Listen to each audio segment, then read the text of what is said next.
I used to think I had the kind of life people envied: stable job, charming husband, and a house that looked like it belonged in a lifestyle magazine. Every detail was curated, every holiday card flawless. Friends said we were relationship goals. And I believed it.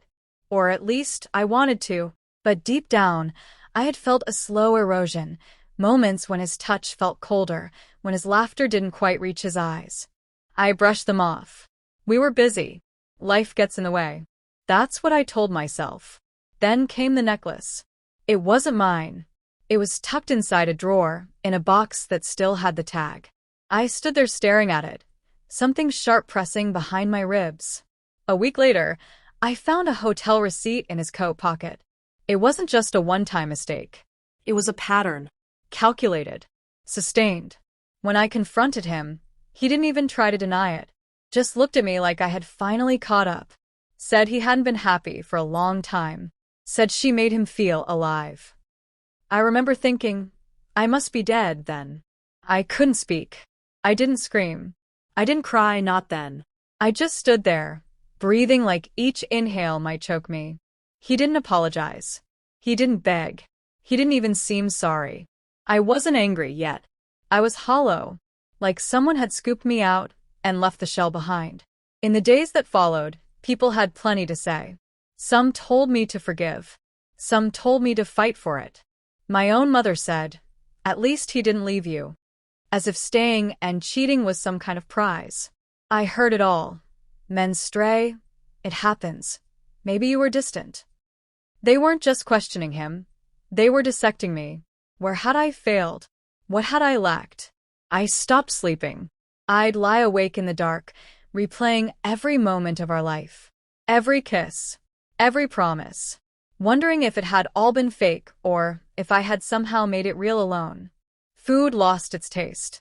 I felt like my skin didn't fit. Showers couldn't scrub away the shame. I stared into mirrors and didn't recognize the woman looking back. I wasn't just heartbroken.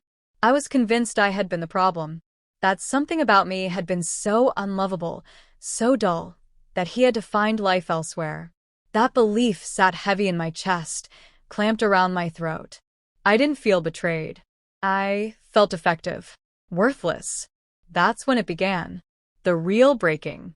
Not from the betrayal itself, but from the slow, creeping belief that maybe he had been right to leave. That maybe I had never been enough to stay for. After the confrontation, I drifted through my days like a ghost. I'd wake up with a tight chest, heart racing, breath short, convinced something was wrong. But every time I checked, nothing physical showed up. Just silence. Just emptiness. People around me kept saying time would help, that I'd bounce back. But nothing bounced. Everything sunk. I stopped replying to messages. I avoided mirrors. I avoided myself. The pain shifted from emotional to physical. My chest ached. My hands trembled. I'd forget where I put things, lose track of conversations mid-sentence. Once, I stood in the shower for over an hour, just letting the water run, unable to move. I knew I should see someone, but it felt like admitting weakness. I told myself I could handle it. I couldn't. I booked the appointment after waking up in the middle of the night gasping for air. Not metaphorically, literally. I thought I was dying. The clinic was just a formality, I told myself. Just rule out something serious. Deep down, I hoped they'd find something wrong. Something treatable. Something with a name.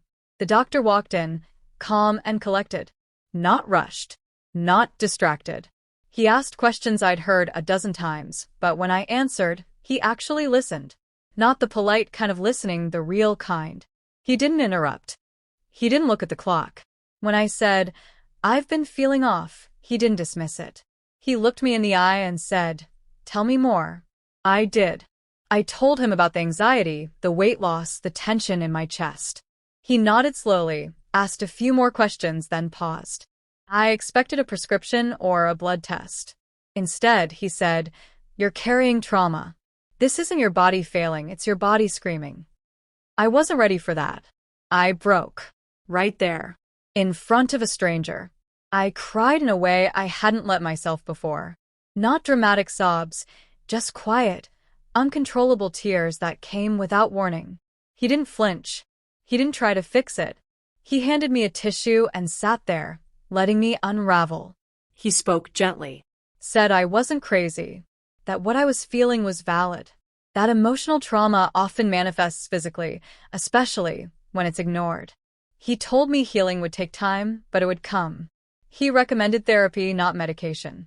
Encouraged me to reconnect with routines, to give structure to my days. Nothing rigid, just small acts of self-care. Eating at the same time. Waking up at the same time. Breathing. As I left, he said one thing that stuck. You're not broken. You're hurt. There's a difference. I didn't reply.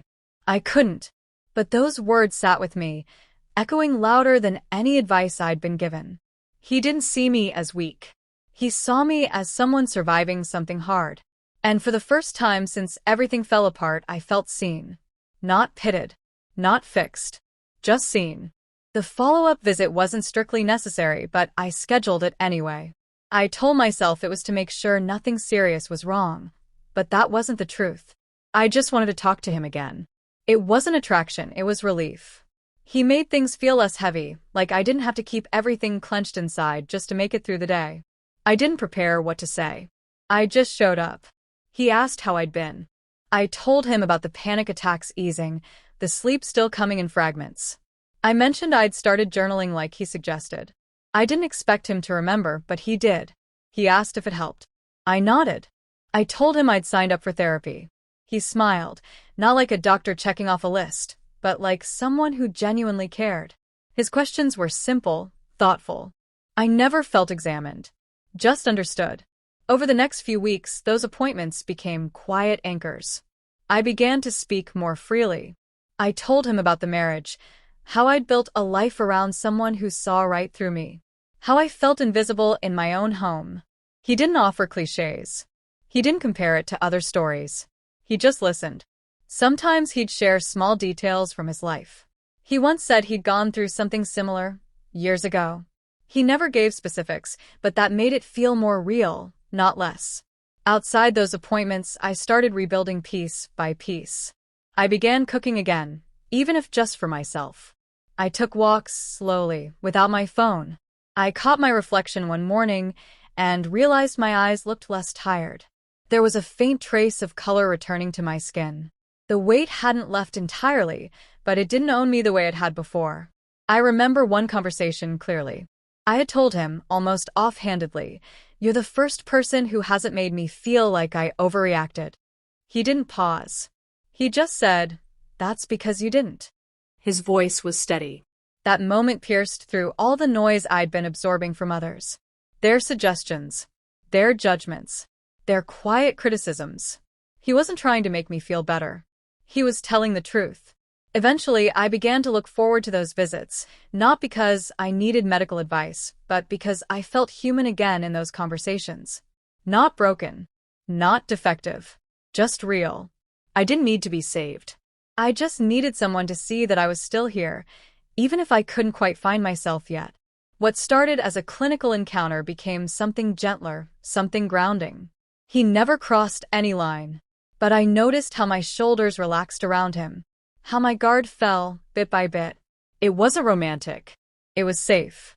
And that safety felt more valuable than anything I had felt in years. I didn't realize how far I'd come until I walked past our old favorite restaurant and didn't flinch. Months had passed. I had moved into a smaller place, one that smelled like fresh paint and possibility.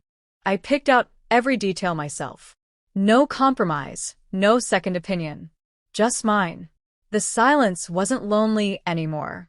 It was peaceful. I started painting again, something I'd given up years ago without even noticing. I found color again, in places I'd forgotten to look. One afternoon, I ran into him, my ex. It wasn't planned. He was with her. They both looked surprised to see me. I didn't feel anything. No anger. No sadness. Just distance. Like looking at a stranger in a story I used to know. He said hello. I nodded and kept walking. I didn't know him anything. Not a smile, not a conversation, not closure. That moment wasn't about him. It was about me finally being free. Later that week, I saw the doctor again. By chance, not by appointment. A bookstore. We noticed each other at the same time. He smiled, warm and familiar. We talked casually, books, coffee, how the city always feels different after rain. There was no awkwardness, just ease. He noticed something about me had changed. He said, "You seem lighter." I told him, "I am." And I meant it. For the first time in a long time, I wasn't carrying everything on my back. We sat for a while. No rush. No agenda. He asked how therapy was going. I said it helped. I told him I'd started saying no to people who drained me. That I'd stopped apologizing for needing space. That I'd learned to trust myself again. He listened like he always did. Quietly, attentively. Then he said something I hadn't expected. "You did all of this. I just reminded you." That stayed with me. It's easy to give someone credit when they show you a way out, but the truth was, he never tried to rescue me. He reminded me I didn't need rescuing. I just needed to believe that healing didn't mean erasing the past. It meant carrying it differently. We didn't make plans to see each other again. We didn't need to. There was something complete about that conversation. Not a beginning, not an ending, just clarity. Possibility. As I left, I felt something I hadn't felt in a long time. Whole. Not perfect. Not untouched. But whole in the way that scars don't take away from beauty, they add to it. I no longer needed to be someone's reason to feel alive. I was enough. On my own. And when I looked back at that version of me, the one standing in a clinic, desperate to be fixed, I didn't feel pity. I felt pride. I wasn't broken. I was just becoming.